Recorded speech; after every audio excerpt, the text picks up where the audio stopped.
All right, are we ready to roll? So before we get started on chapter 1, let me point out to you some of the materials you've got here and how we're going to use those in class. You have your textbook, of course, and I will variously refer back to certain pages in the textbook. One thing you will notice about me, though, is I do not teach out of the textbook.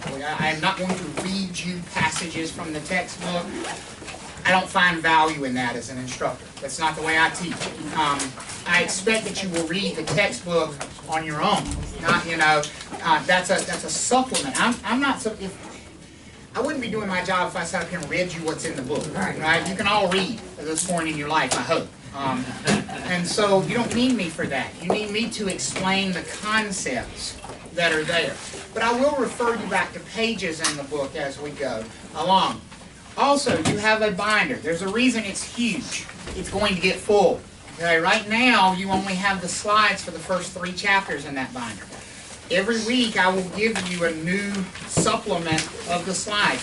You will always have the slides printed for you so that you can take notes as we go along. I think that's really important that you have those. So whatever you see on the screen, you're going to also have printed in your notebook there. There are going to be worksheets, there are going to be quizzes. I will try to always have them 3-hole punch so that you can put it in that binder. So you're going to fill that thing up. Make sure you bring it with you. Is everybody okay with that?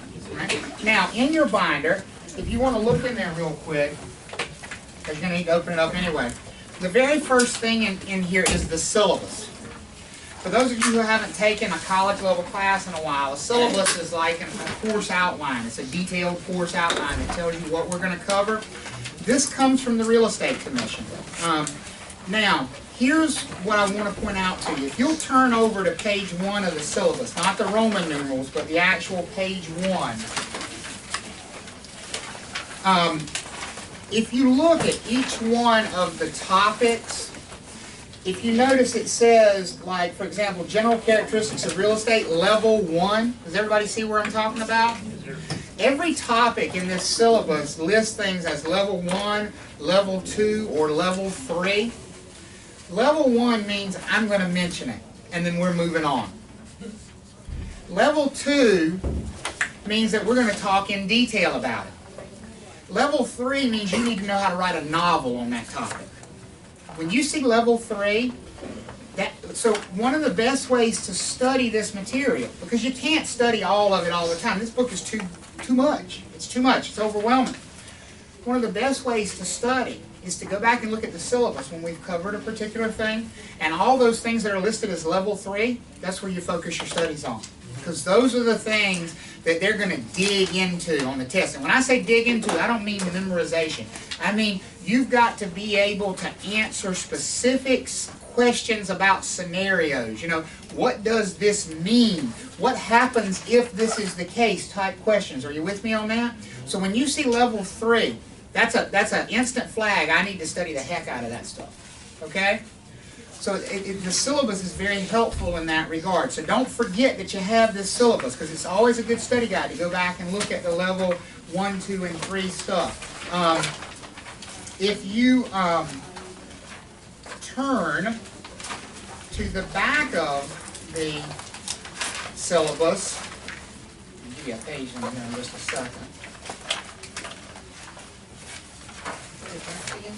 second. Page 61 is the last page of the syllabus. The page after that is where your slides start. Now, I didn't give you the fancy little divider tabs, but if you want to go out and buy them so you can divide these things out by chapters, then that's probably not a bad thing. Or get Post-it notes and kind of stick on so you can quickly flip between the chapters. But this is the first set of slides right here, so that's where we're going to start today. All right? Everybody good there? All right. So let's dive in then. Turn in your book to chapter 1. Page number here. Uh-oh. Somebody got to buy us all lunch now. Broke the cell phone load. Page 2 in your book, starting chapter 1. All right. Before we even get going, the first slide that you have in your slide packet here, this is a topic that doesn't come up till much later in the textbook, but I like to introduce it right away because you're going to start to encounter. Does everybody know what a suffix is? A suffix is something you stick on the end of a word that changes the meaning of that word, right? You have a root word and you have a suffix. These two suffixes, OR and EE, the OR suffix and the EE suffix, they change the meaning of words in this course pretty dramatically because we use that to describe what side of the transaction we're talking about. Does that make sense for everybody? So we take one word, like offer, for example. The word offer. What's an offer? Somebody tell me give me a definition of an offer. Forget the OR and EE for a second. Just what is an offer? The person wants to buy something. Somebody wants to buy something. It's an agreement, or at least the beginning of an agreement, right? We hope we're going to come to an agreement. Would everybody agree with that? It's an offer. Well, you're going to have an offer or and an offer E. The key is knowing which is which. So the OR person, I want you to put this in your notes. The OR person is the give-or. The give-or. I know that's a misspelling, but that helps. G-I-V-O-R, the giver. The OR person is the person who is giving whatever you're talking about. So in the case of an offer, the offer-or, is that most likely to be the buyer or the seller? Who's going to be giving the offer? Who's making the offer to purchase? The buyer or the seller? Who's making the offer in most cases? Think about a traditional transaction. The buyers are making the offer, right? The buyer's the one giving that offer. So we call the buyer the offer-or. The offer-or. Whereas the EE person is the person who's receiving whatever we're talking about. Does that make sense? So in the case of an offer, the offer-E is the person receiving the offer. So put that in buyer-seller terminology for me. The seller is going to be the offer-E. Buyer would be the offer-or. Seller would be the offer-E. Buyer's making the offer. Seller is receiving the offer. Does that make sense for everybody? And you're going to see those suffixes used over and over and over in this class. And I've given you some examples of them here. You don't need to memorize all these, but these are just examples. Here's the key thing, though. You don't have to memorize what an offer-or is. You just need to know what an offer is. Because once you know what an offer is, don't you know who the offer-or is? Once you know what a lease is, don't you know who the lessee and who the lessor is? A lease. What is a lease? It's a rental agreement. Who would give a rental agreement? Would that be the landlord or would that be the tenant?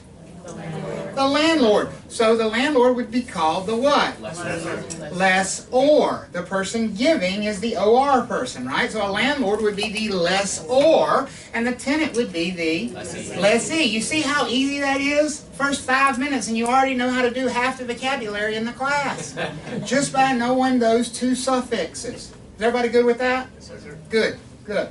All right, so let's talk about Chapter 1. Chapter 1 is going to be by far the thing we spend the least amount of time on in the class. This is meant to be just a basic introduction to the topic of real estate, okay? Now, I'm going to wander throughout the class. That's what I do. You got chairs that spin, spin. You follow me, okay? If I wander, you turn. That's what you do. You know, I cannot be trapped in one little area. I'm like a caged animal when you put me in. I can't go to that side because I'm in front of the projector. So it's like here and there. That's all I got. So, you know, don't worry about if I'm behind you. I'll back up, okay? And I'll make an effort not to turn my back on you. I don't really like to do that. And also, I probably will not use this thing. Technology is a wonderful thing. Like I told you, I'm not intimidated by it. Microsoft Surface, thank God. Whoever created this thing, Bill Gates, let me bow at your feet, because we're going to do all the math on this thing. It's going to show up there, okay? And the nice thing is, I can send those to you as PDFs after the class as well, because it saves it as I do it. So, you know, you're going to need to be able to see the projector. Can everybody see the projector? Are we all good on that? Everybody good? Good, good. Because that's where we're going to be doing all the math and all that sort of thing. All right, so, real estate. We're going to talk about what it is. Well, the first thing to talk about is this difference between real property and personal property. What is real property? What is personal property? That's actually a pretty long discussion. We're going to have it for a good portion of this morning. But what you need to know about for right now is real property is what we care about.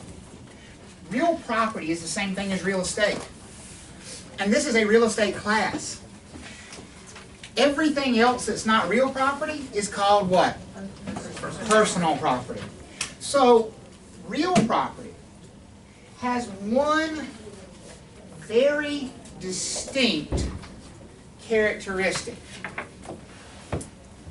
It's not the only characteristic, but the best way to introduce it to you is to give you the most distinctive characteristic of real property.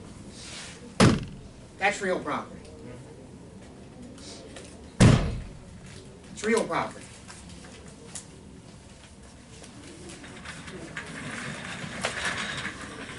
Personal property. What's the difference between those two? One moves and one doesn't. That's not the only difference, but it's the biggest one. Don't lose sight of the forest for the trees. We're going to talk about a lot of detail in this class, but if you start to try to figure out the difference between, is this real property, is it personal property, what's the first question you think you ask yourself? Does it move? Is it movable? That's going to be the major differentiating factor. Like when we talked about Adriana earlier, those manufactured homes, what do they have under them? Wheels. Wheels. That's why they're not real property.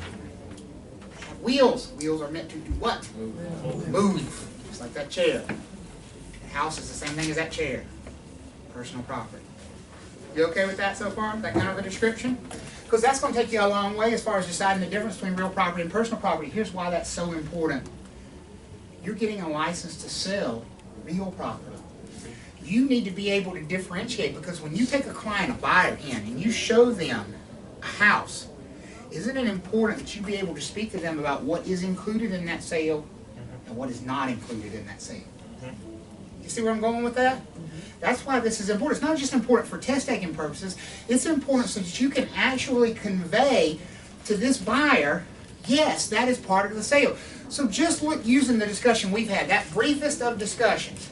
If I were buying this building, somebody give me some examples of things in this room that would be part of the transaction. In other words, they are real property. I'm buying the building. Projector. Why? It's attached. Not movable. Fair enough. What else? The walls, the dry erase board. Would that all be considered real property? Give me some examples of things that if a buyer were buying this building, they should not expect would convey with the building. The tables, the chairs, my laptop. That ain't going, I can tell you that. My cold dead hands with that thing. The camera, you people, right? You see how easy that is? Don't get yourself so tangled up in the details that you forget the most important part of this, folks, is does it move? Because if it's permanently attached, it's probably real estate. Now, there may be some narrow exceptions, and we're going to talk about the exceptions. There's always exceptions to the rules in this class. But the big key is that the thing doesn't move. Okay? All right. So, real property is land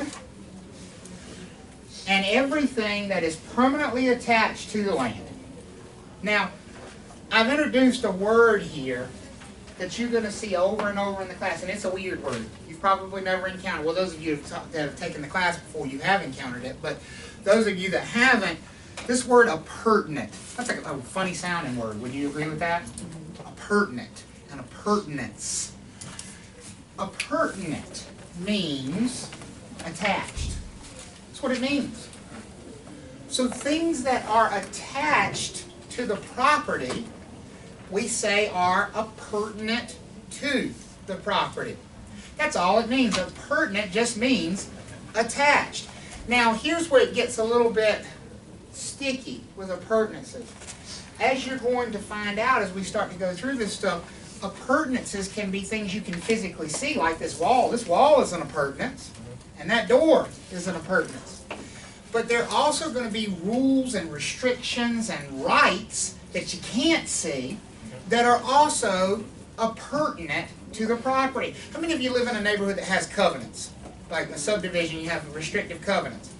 Those covenants are appurtenant to the property, which means they are what? They're part of the property. They're attached to the property. That means if you buy the property, what comes with it? The rules and the restrictions. They're attached just as surely as that wall. If you bought this piece of land, would you expect that wall to come with it? If you bought this piece of land, would you expect the covenants to come with it? Yes, because they're appurtenant. We're starting to understand that word a little bit? Appurtenant means attached. That's what it means. An appurtenance is something that's attached. My favorite expression in the whole world, if you've watched the videos, you've heard me say it a million times. The fleas come with the dog. Right? That's a wonderful southern expression, right? The fleas come with the dog. That's the best way to describe an appurtenance. Because most of the time, if you get the dog, do you want the fleas? No. Do you get a choice? No. No. And that's exactly what appurtenances are. Whether you want them or not, they're coming. Because if you choose to purchase the property, you're buying the appurtenances as well. I hear people all the time that'll say, who gave my HOA the right to tell me I can't put up a fence? Well, you know what the answer to that question is? You gave them that right. Because when you bought the property, the rules were what? They were there already. They were, say that again, Manny. They were appurtenant to the purchase. You bought the rules just as much as you bought the property. If you didn't want to follow the damn rules, guess what you should have done? Not bought the property. Because they run with the land, the fleas come with the dog. Does that make sense for everybody? That's an appurtenance. Okay? Alright, so we talked about personal property. The primary characteristic of personal property is always that it is just movable.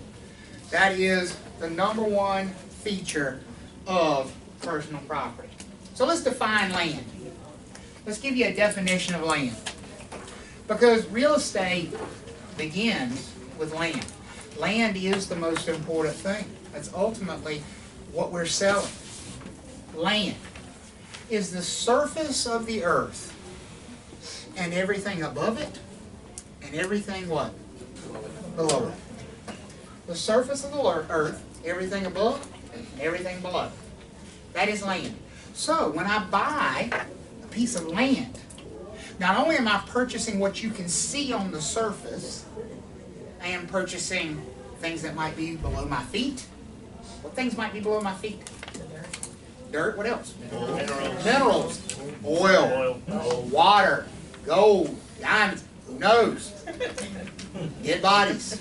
Right? Everything that is below your feet goes with it. And everything what?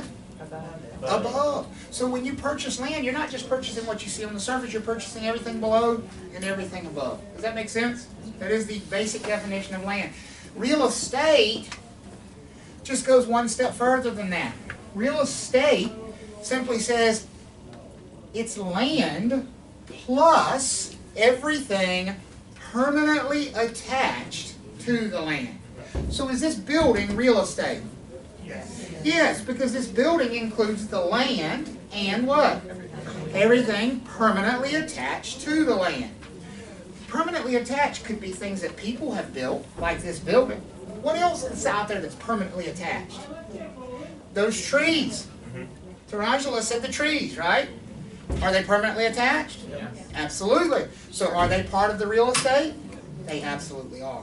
Is that starting to make sense for you guys? So real estate is just land, which we've already defined as the surface of the earth plus everything below it and everything above it. And then to make it, to go from land to real estate, we just say plus everything permanently attached to that piece of land. So when we sell real estate, we are selling land and everything what? Permanently attached or appurtenant to the land. I love the fact that he used that word in the definition. Because the more you can use it in the definition, the more familiar you get with it. Because it's kind of an intimidating word, right? You've never heard of this word appurtenance before in your life. And so the more you get comfortable with it. Start using it. Go home and tell your spouse, that's an appurtenance. And look at you, what the hell is that? Guess what? It would do you good to have to explain it to them. Because if you can explain it to somebody else, are you ready to take a test on it? Absolutely. One of the best ways to test yourself about topics in this class is to take somebody that you know and love who's willing to tolerate you for about an hour. Take a topic that you struggle with and explain it to them. And if at the end of that hour, they look at you and go, I have no idea what you just talked about, then guess what? You don't know it well enough. Because until you can explain it to somebody who doesn't know it, you're not ready. Does that make sense for you guys? It's one of the best study topics. You could just pick a random person who's not involved in real estate and say, I'm going to talk to you about this for an hour. And at the end of the hour, I'm going to ask you a couple questions. And if they can't answer any of the questions, you didn't do it with a very good job. Which means you might need to go back and look at it again. Could you do that? Do y'all have somebody that would tolerate that in your life? If you don't pay them. Find somebody who needs a job, and you're going to sit here and listen to me for $20 an hour. That's your job, man. Okay? Or record it and record it and then put it back to yourself. There's another one. Record yourself doing it. How many of you ever watched yourself on video? It is frightening. The first time you do it. First thing you're going to say is, I'm not that fat in real life. That's the first thing, at least that's the first thing I said when I saw it. The second thing is your voice sounds entirely different. Right? You don't realize how many times you say, until you watch yourself do it. But even past that, just listening to the content, like you say, you got a cell phone camera, record yourself for 15 minutes and then go back and watch it and look over your notes and think about, oh, I missed this, I didn't talk about that. And it is a tremendous study tool to do those kinds of things. Because when you can explain it to somebody else, you got it. You got it. That's why helping each other is such a huge part of that. How many of you have joined the Facebook support page already? I sent the invitation out. If you haven't, go ahead and do that. That's something I've not done that before. I'm kind of excited about doing that. I want you guys to interact. Don't worry. No question is too dumb. I'm not going to be the one necessarily leading the discussion on that. I want it for you guys, when you start to look over this stuff, to go, I don't get this. And I'm going to intentionally give you all time to answer some of those questions, because I want you to try to answer them. If I see some wrong information, I'm going to come and lovingly say, well, maybe we need to think about it this way. But the point is for you guys to interact. All right? So I think that'll be an interesting tool that you can use throughout the class. All right. So obviously real estate, it would include this beautiful home here because it is permanently attached. Real property, same thing. Don't worry about a different definition. The book gives you a different definition. It's on the slide here. Real property is real estate. Realty is real estate. They all mean the same thing. So for the rest of the class, if you're going to use them interchangeably, whether you see real property, real estate, realty, land, they all mean the exact same thing. That's the stuff we care about. That's what we're selling in this class, is real property. Okay? Now, real property does have some physical characteristics and some economic characteristics. Don't spend time memorizing these. Again, this is just an introductory chapter. Okay? The things that make real property what it is not movable. It is indestructible. And lastly, it is unique. Now this uniqueness one is probably the most important one here. Real property is unique. And what's the definition of real property? What's the first word, that four-letter word? Be careful with four-letter word. Land, right? So ultimately, when we say real property is unique, isn't that another way of saying land is unique? That means every piece of land is what? Unique. Different. Unique. You can't trade one piece out for another piece. It doesn't work that way. And so that's going to be really important later on in the class when we start to talk about things like a buyer who sues a seller to force them to sell the property. They have a contract with the seller and the seller changes their mind. And they go sue the seller. Well, if they sue the seller, what are they trying to force the seller to do? Sell the property to them. What is the argument you think they're going to make in court? You signed a contract, but then think about this uniqueness thing. What's my argument going to be to that judge? Yes, they signed a contract, but more importantly, what? There's no other piece of land that can take its place. No, you can't. All the money in the world won't take the place of this piece of property, because this piece of property is completely what? Different. Unique. Different than everything else. We good with that? Good. Good. There's also economic characteristics of land. It's scarce. Scarcity, what does that mean? Limited supply, limited resources, limited amount of it. My grandfather was a lot smarter than I ever gave him credit for in his own homespun way. He used to say, son, land is the only thing they ain't making any more of. That's what he used to tell me. That's an economic characteristic of land, right? It is scarce because there are increasingly more people that occupy this planet. And what is happening to the supply of land? It is what? Staying the same. The supply stays exactly the same. So more people occupying the same amount of space, what does that mean for the value of this thing? It's going to always do what? Increase. Unless we suddenly have some sort of a population collapse, the value of land is always going to continue to increase because there's always more people to occupy the same amount of land. We good on that? Okay. Location. Location is actually not a physical characteristic of land. It is an economic characteristic of land. It's a completely economic characteristic. What are the three most important words of real estate? You've all heard that expression. Location, location, location. Why? Because a house in Durham is going to be different than the price of a house in Oh, she said a magic word there. She said the house. Durham was not the magic word, by the way. Durham is almost never the magic word. She said a house in Durham is going to be a different what? Price than a house in North Raleigh. You see why location is an economic characteristic? Because location affects what? Price. Value. We value real estate based on its location. It's an economic characteristic. Okay? And then the improvements. Improvements are things that people have constructed that add value to the property. Would this building be an improvement by that definition? Yes. I think so. Does the building add value to the land? Oh, yes. Right? So an improvement is going to be anything constructed by humans that adds value. But not just buildings. Think about, does a parking lot add value to a property? Sidewalks. Absolutely. Fences would add value to a property. How about things we can't even see, like water and sewer? If they put water and sewer lines underground, does that add value and usefulness to a property? Yeah. So improvements are going to be any time that humans have done something to a piece of property that adds value to it. We call those the improvements. And improvements are appurtenant. Because they are what? They're attached. They're attached. Good. Good. And then we always say that real estate or real property has this permanence of investment. And that goes back to the fact that it's scarce. There's no other investment, folks, in the history of the planet that always increases in value. Nothing else. Now, people would say land doesn't always increase in value. Well, if you look over a short enough time period, that might be true. But if you look over a long enough time period, is there a single piece of land on this planet that's not more valuable today than it was 1,000 years ago? Yep. Or even 100 years ago? It always goes up in value. And the main reason for that is there's the same amount of land and more what?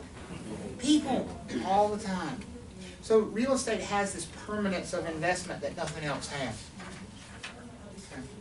Hard to understand that from Detroit, right? Well, my brother owns 3 houses in Detroit, and they all have a negative cash value. Absolutely, and that's one of the hard things to accept is that we tend to look at short intervals of time. Right. When we say that real estate has a permanence of investment, we're talking long haul. Yeah, they've been negative for a good 10 years now. Yeah. But that's, in the grand scheme of things, that's still considered a short term thing. And that's why I wanted to make a point, because I knew where your mindset is. Don't tell him that, he'll throw something at you. Tell him, I'm in North Carolina where real estate always goes up and down. See, that's why it's harder to get a real estate license in North Carolina, because it always goes up in value. That's right. Okay. This slide just reminds you, all this stuff is interchangeable. Real estate, real property, realty, land, it all means the same thing.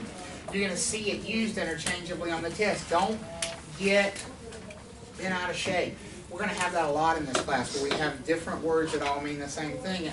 You think on the test they're just going to intentionally mix up the vocabulary to see if they can test you on it? Sure. Absolutely. Absolutely. So realistically, we've only talked about one concept, but it has several different words that can be used to apply. Don't make it harder than it is. They mean the same thing. Don't sit there and don't make flashcards for yourself and have one flashcard for real estate, one flashcard for realty, and one flashcard for real property. Because how many flashcards do you need? One. One definition, and on the back it says real estate, realty, real property, land. It's all the same stuff. Are we good with that? Okay, good. Highest and best use. Try to remind you of page numbers here. This is in your book, page 6, I believe. Is that right? Yeah, page 6. This idea of highest and best use. I guess I can just do it on the table. Highest and best use. It's an important idea. Because again, real estate is first and foremost an investment. This is an investment vehicle. So when we talk about investments, are we talking about making as little money as possible or as much money as possible? As much money as possible. Highest and best use is exactly what that refers to. The highest and best use of a property is the one thing that you can do with that property at that point in time that will bring the greatest return on your investment. Would you agree that there are multiple things you can do with any particular piece of property? Yes. Could somebody buy Bahama Breeze down here and tear it down and plant corn on that corner? Sure. You think they could? They could. Sure they could. If they wanted to. Pretty stupid to do it, wouldn't it? Because what does it have more value as? A restaurant or a cornfield, considering where it's located? Restaurant. So, properties have multiple possible uses, but they only have one highest and best use. And the key thing about highest and best use is it can change. It changes over time. Because populations change, things shift. Does everybody agree with that? What is best used as a warehouse today in downtown Raleigh, or a warehouse 50 years ago in downtown Raleigh, is best used today as condos, or a restaurant, or some sort of mixed-use business incubator facility, right? You look at what's going on down there. Briar Creek, how many of you are familiar with Briar Creek? You know that area? What would that have been 50 years ago? Pastures, cornfield, farmland, trees. What was the highest and best use of it 50 years ago? Farmland. Is that the highest and best use today? No, it changes. So when you talk about highest and best use, it's the thing that we can do with it right now, today, that's going to bring the greatest return on our investment. So this is an important idea. When we get to valuation, which is much later in the class, it's chapter 17. We're a long way off from that. But we're already introducing ideas that are going to be important. When an appraiser goes out to try to come up with a value for a piece of property, what do you think the first question they have to answer is? What is the highest and best use of this property? Do they just value it automatically as whatever they see it as right now? Or do they ask themselves the question, what should we be doing with this property? What do you think they do? What should we be doing? If they, for example, in Cary, how many of you know Cary pretty well? You know where Crossroads Shopping Center is? The intersection of Dillard Drive and Buck Jones Road, which is kind of the cutoff between Raleigh and Cary. Does everybody know where I'm talking about? It's right behind Home Depot and Target over there. On that corner, there's a little ranch brick house on an acre of land right there on the corner. 1,500 square foot ranch brick house built in 1950 something. Never been touched since it was built. So I mean, it's beautiful on the inside, right? It's for sale for $650,000. Aren't you interested in paying $650,000 for a 1,500 square foot brick ranch house? The land and everything attached to it. But why? What does that matter for? Because Because what is it going to be used for? What's the highest and best use of that property? Commercial use. What's going to be there? Sheets. Right? It'll be a gas station, folks. That's the highest and best. So if you were going and you were valuing that property, do you even care about the house, or are you sitting there picturing it as a Sheetz gas station? That's what we mean with this idea of highest and best use. It is first establishing what should we be doing with this property to bring the greatest return on that investment. We good with this idea? Okay, good. Not permanent. We're going to talk a lot about land use controls. I'm just not even going to go there here. I mean, there are lots of controls on what we can do with land. There's a whole chapter about it, so I just want to introduce that there are land use controls. Later on in the class, we're going to talk a lot about real estate as an investment. We're going to talk about the investment math. Oh, Lord, I've done it. I've said the four-letter word. Math. Four-letter word if there ever was one, right? It ought to be outlawed. That ought to be like a little bleep that comes out of my mouth when I say it. How many of you love math? How many of you hate those people who just raised their hands? It's okay. It's all right. We're going to get you through the math. We're going to get you through the math. Yes, for some of you it will be tough. It will be. And the math is not the easiest thing in the world in this class. But you have to do it. You can't pass without it. They've put enough of it in there that you have to be able to do it. Now, for you people that love math, there's not enough of it in there that you can pass just knowing the math. They're pretty sneaky about making sure you got to be able to do both. Okay? But don't think you can pass. I've had people come up to me before and go, what percentage of the test is math? I know what you're doing. You're trying to do the math and go, oh, if only 18% of the test is math, that means I don't have to do any math and I'll get an 82. No, you won't. Because you're not going to get every other question right. You're not even going to come close to getting every. Those of you that dislike math, let me share with you the one thing about math that should make you embrace it for the rest of this class. And I'm going to do that with a question. How many of you have ever taken one of those tests where the test says, choose the best answer of these choices? We love those kinds of tests, right? Guess what? This is one of those kinds of tests. What that means is that on any given question there could be several potential answers. And you have to choose the best one.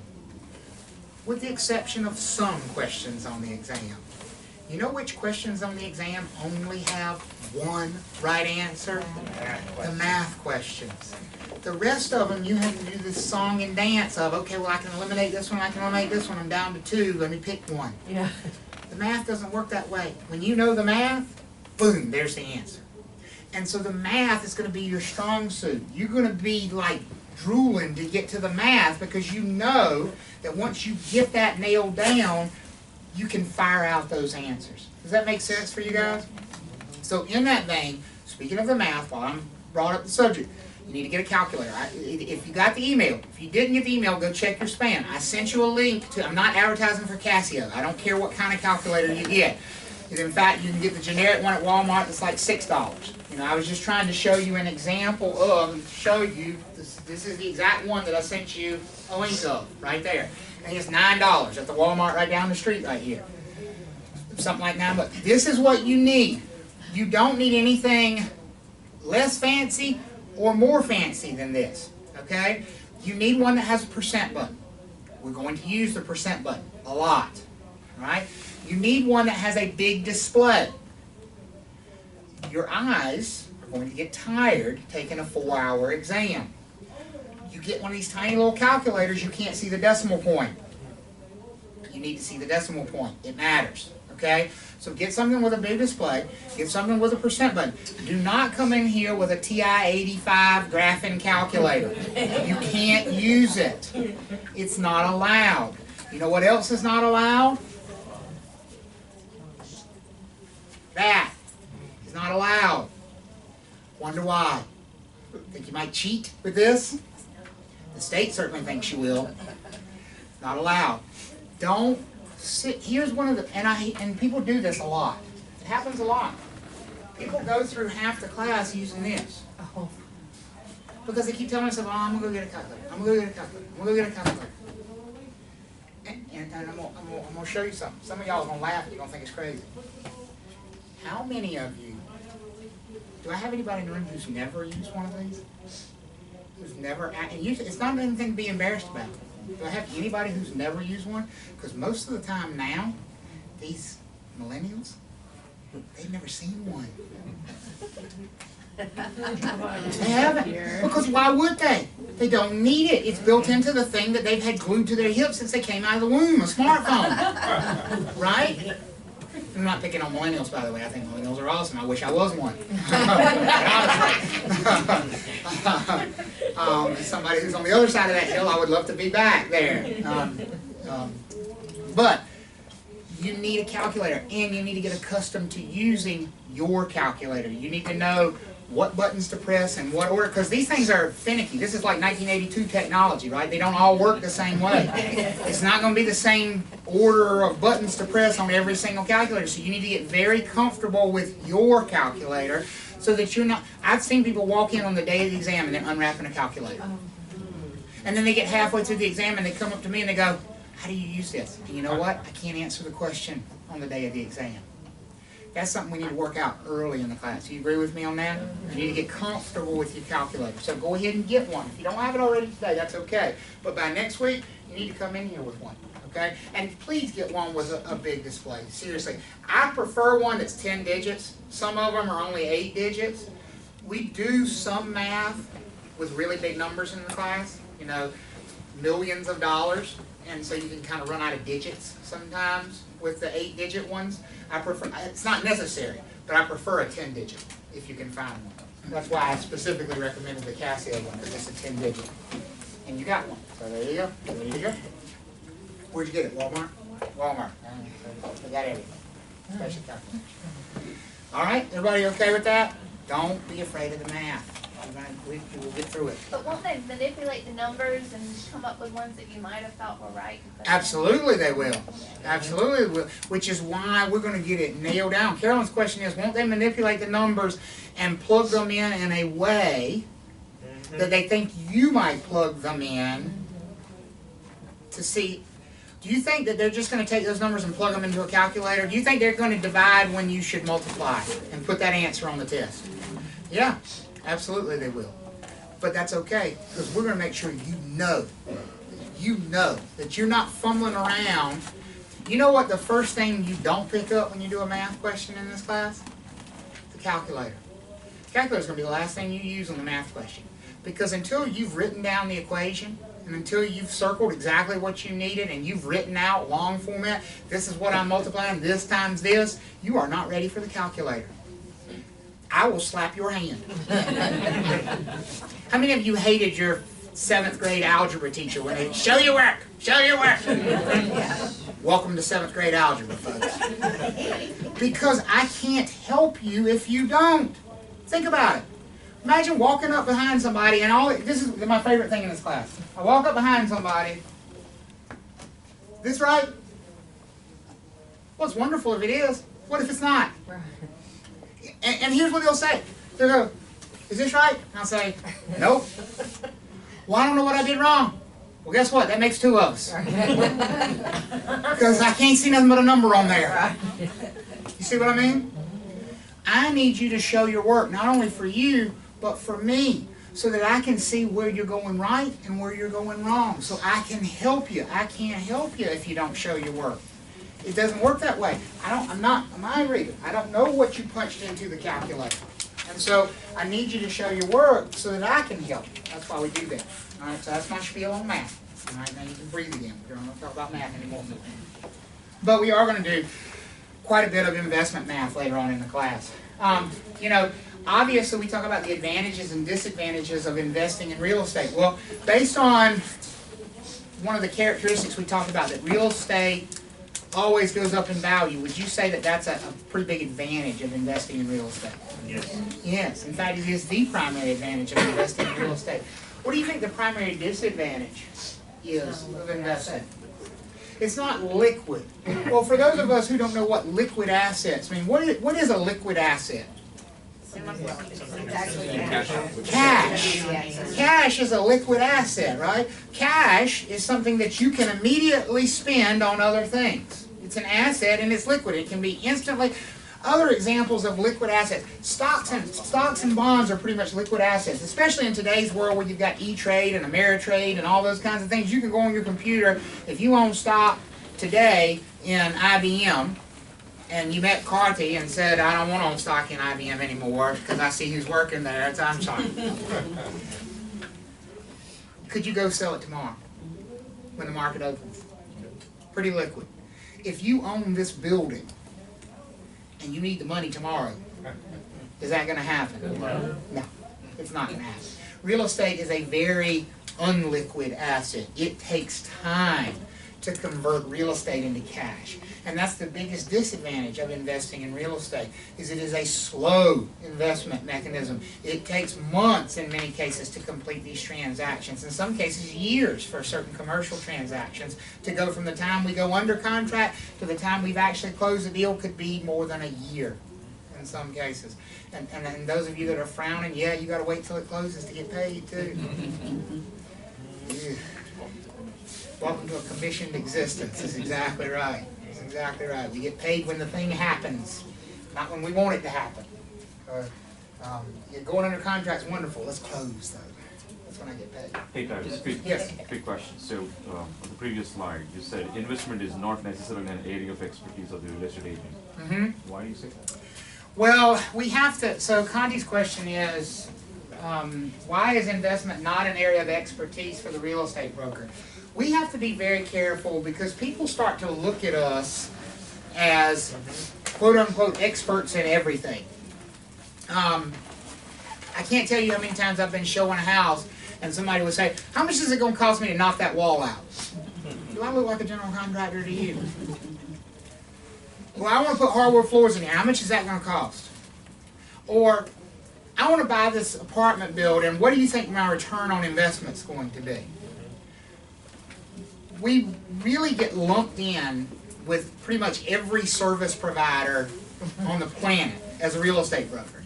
And we have to be very careful to remind people that we are not the experts in those particular areas, that while we might have a pretty broad general knowledge of investment, and you certainly will by the time you leave this class, and if you're working with investors, you would want to have a broad general knowledge. You should always caution them to say, if you have investment questions, you need to be speaking with somebody whose profession it is to give investment advice. You know, somebody who has like a securities license, for example, or somebody who's a certified financial planner. You know, we do the same thing with legal advice. Contracts. We deal in contracts all the time. Well, if a client comes up to you and says, you know, my contract says this, but I don't understand that. What does that mean? Who do you think you should be referring them to? An attorney. It's not your job to answer that question. That is legal advice. We are qualified to give real estate advice. So if somebody comes to me and says, what's that house worth? Am I qualified to give that advice? Yes. That's my lane. Stay in my lane, so to speak. And so that caution is just there. It'll be sort of a generic caution that we'll put on everything. We teach you a ton of law in this class, but that doesn't make you a lawyer. We teach you a ton of investment stuff, but that doesn't make you a financial planner. You know, we teach you tax law. That doesn't make you an accountant. And so we talk about, you know, a lot of things, and we always kind of put that caution in there.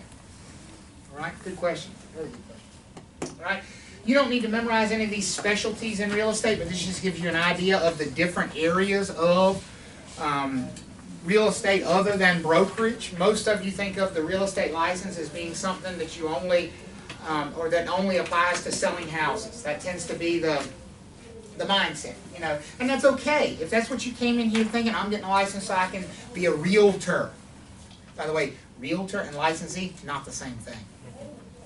Not the same. You are not in this class to get a license as a realtor. Because guess what? There is no class to become a realtor. You know what it takes to become a realtor? Money. It's a trade group. It's a union. You pay to join. The catch is you got to have what first to be able to join? A license. I'm a realtor, but I choose to be a realtor. I choose to pay them their ungodly amount of money every year. Speaking of which, I've got to go pay my yearly dues. Oh, $1,000. Why do I choose to pay it? Well, they got something I want. I wouldn't pay them if they didn't. They have something I want. How many of you have ever heard of something called the MLS? The Multiple Listing Service. The Multiple Listing Service is a fully owned subsidiary of the National Association of Realtors. So, if you would like to have access to the MLS, guess what you must join? The the National Association of Realtors. So most of you indeed will become realtors, but that has nothing to do with your license. That just means that you desire access to the MLS, and that probably means you're going to practice what kind of real estate? Residential. Guess what? Those of you that go in commercial real estate most likely will not be realtors, because most commercial real estate doesn't happen in the MLS. Most commercial real estate happens as who you know. It's a networking business. It's not about, let me go look something up in a computer database.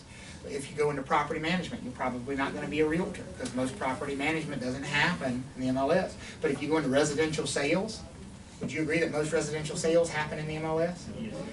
Would you hire a real estate broker to be your buyer's agent and help you find a house if they couldn't access the MLS? You could.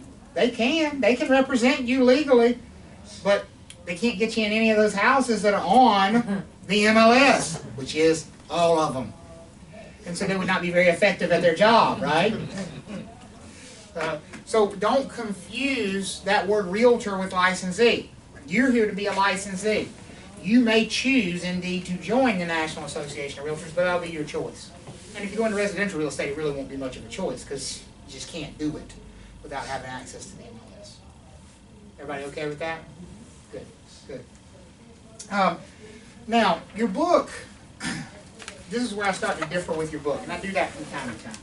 Your book gives you 5 categories of use for real property. It says you've got residential property, commercial property, industrial, agricultural, and then special purpose. Special purpose property are things that really don't fit into any other category because you don't live there and you didn't buy them to make money with them. So like the fire department here, public buildings, libraries, university buildings, hospitals if they're public hospitals rather than for-profit hospitals. Military facilities would be examples of special use. These are things that don't fit in the normal characteristics of real estate. Would you agree with that?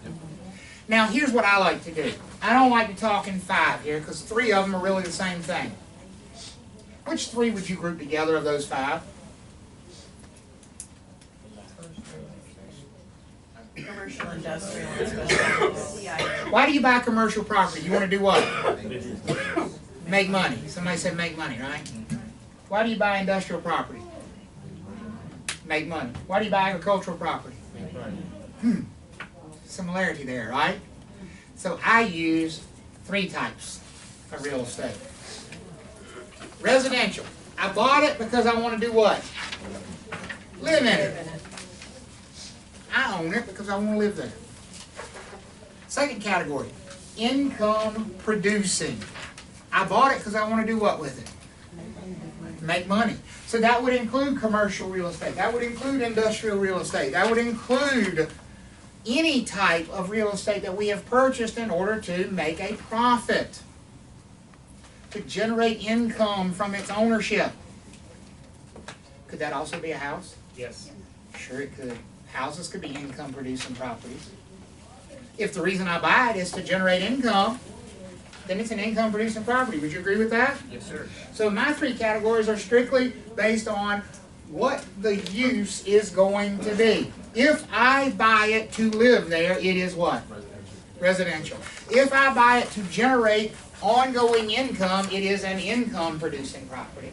And if it doesn't fit either one of those 2 descriptions, it's what? Special use. Here's why I do it this way. There's a method to my madness. Later on in the class, chapter 17, when we get to valuation, we're going to teach you that there are 3 methods, 3 approaches, 3 ways to come up with values for real estate. One way to value property that you do what? Live in. A second way to value property that you buy for what reason? To make money. And a third way to value special use property. So I do it as 3 types right away so that when we get to valuation, it makes sense in your brain why there are 3 ways to come up with a value for it. Because each kind of property has its own approach to coming up with a value for it. Does that make sense? Everybody good with this idea? Yes, sir. Good. Good. All right. So we need to talk about this idea of supply and demand. Supply and demand, they offset each other. When supply goes up, what happens to demand?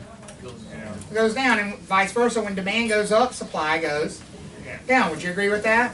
So these are always against each other. You don't need to memorize any of these things, but these are examples of things that would affect supply and demand. Would you agree that the size of the population would affect the demand for real estate in an area? Absolutely. Look at Raleigh. What's the population doing? Increasing. Ballooning.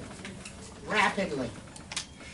I mean, for those of you who don't realize just how rapid the population growth has been in Wake County, Wake County hit 1 million people 3 years ago. So it took us, roughly 30 million years to get to 1 million people in Wake County.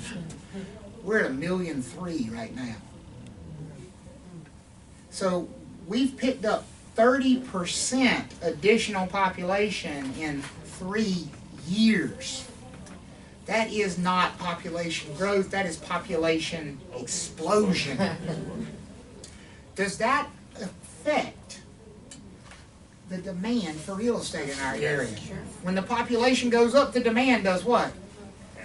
Goes up, because the population is a demand, right?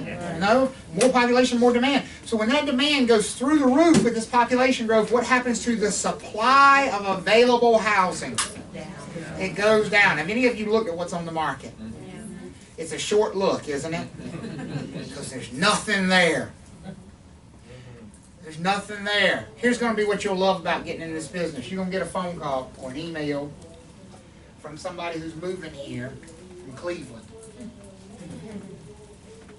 And they're telling you exactly what they want, which is wonderful. We like people to be specific. The worst is somebody just to say, oh, I don't know what I want. I hate that. Drive you crazy. I want somebody to be specific. But here's the best one. Well, I've heard great things about Cary. It's wonderful. I mean, everything I read is a great place to live. It is a great place to live, right? I live in Cary. I'm the one redneck. The quote is full. The pattern is full. They will not allow any more until I move out. That's the deal I had to sign. So like when I market my house, I can market it to a redneck because I'm the only one. I'm leaving, and pretty much the differentiation line was I have a trailer. If you have I don't mean like a mobile home. I mean like I have a trailer to pull behind my car when I want to do work, and I'm the only person in Cary that has one. They allow one for the whole town. That's it. But so. It's a wonderful place, and people will email you and they'll say, well, we've all read great things about Cary. Okay, good. All right. What are you looking for? Well, we need at least 2,000 square feet, and we'd like to be, we'd like to have some land. Okay, what does some land mean? Oh, maybe half an acre. Okay, and we'd like it fairly new, built in the last 10 years or so. And I'm running this list in my head, right? And then they give you the glorious news. And we'd like to stay under $200,000. Well, wouldn't we all? So let me just tell you what $200,000 is going to buy you in Cary. It ain't going to be that. It's going to buy you a townhouse. 1,200 square feet. And no land. And it's going to be dated. Built 30 years ago and not touched since then. How's Cary sound now? Those are going to be the realistic conversations you have to have because, folks, we have tremendous undersupply in our market. It is ultra competitive. Does that make sense? As the demand has gone through the roof, the supply has dropped. We just don't have any supply of available housing. And the biggest problem that we have from a supply standpoint is simply that people are not leaving the triangle. And so what we have is this freeze. You have lots of people who would love to sell their house, but they're not going anywhere. And the reason they don't sell, you know what the number one reason for people not selling their house right now in the triangle is? Because they can't find anything else to buy. They're looking at what's on the market and they're going, I don't like any of this. Or if I do like it, it's so daggum expensive, I can't, what they're looking at, and because it's wonderful to find out, oh, I paid $200,000 for my house and now it's worth $300,000. There are plenty of people who have that reality right now in the triangle. They paid $200,000, it's worth $300,000, and they maybe only owned it for 8 years, and it's gone up in value 50%. That sounds awesome. Until you figure out that they just had their second kid and now they need a bigger house, And what they're finding is that that bigger house that 2 years ago was $350 is now $525. And what happens is it paralyzes the market because they are terrified that they're not going to be able to find what they're looking for. So what do they do about their current house? They sit on it. They don't sell it. And if they're not selling, what do you show the person moving into the triangle? There's nothing to show. It's a tough market. So it creates when these things get out of balance, this supply and demand gets out of balance, funky things happen in the marketplace. And we have seen that now for the last 2 years in our market. The demand has far outstripped the supply. And it's created havoc, quite honestly, in the marketplace. It's wonderful. If you have your job get transferred to like Des Moines, Iowa right now, it's like winning the lottery.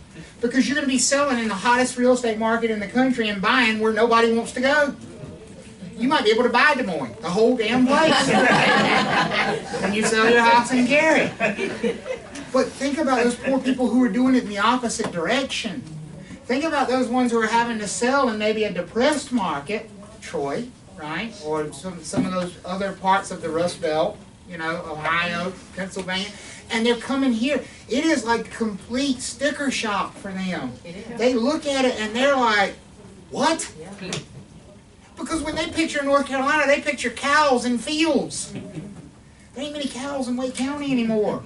And then when you take them out there where the cows and the fields are, they're like, well, where's the mall? It ain't here. Right? And there's very little left to show them. So it's a challenge. It's a real challenge. So it's keeping this in balance is important. And right now we don't have that balance.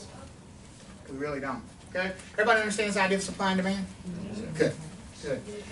That is it for chapter 1. I told you that was going to be a quick overview, flyover. It's not meant to be an in-depth thing. So why don't we do this? Let's take a quick break, and we'll come back and we'll get into chapter 2.